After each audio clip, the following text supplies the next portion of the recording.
Okay, just a quick top tip for you. If you have a SkyVac or other gutter vacuuming equipment and you've got a pretty testing job like I do here, you may find that you suffer from horrendous blockages. I'm just going to give you a quick peek as to why this job gets done 3 times a year. It's pretty much in a wooded area and the leaf fall is enormous. I mean, the gardeners here do a stand-up job, but look how many leaves are still here from last autumn. So yeah, really easy.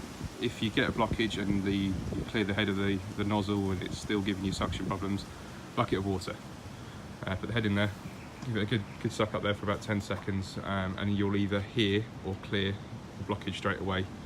It will probably travel down the pipe, and then worst case on this one, I get quite a lot of sort of cedar leaves that stick together like glue, and twigs. And then I'll find them at the bottom here, just give it a good tap and it gets rid of it straight away. I'm using an Atom because I've got a tiny van and that's the smallest footprint vac I could get, but it still does take on everything I throw at it really. So yeah, quick top tip, cheers.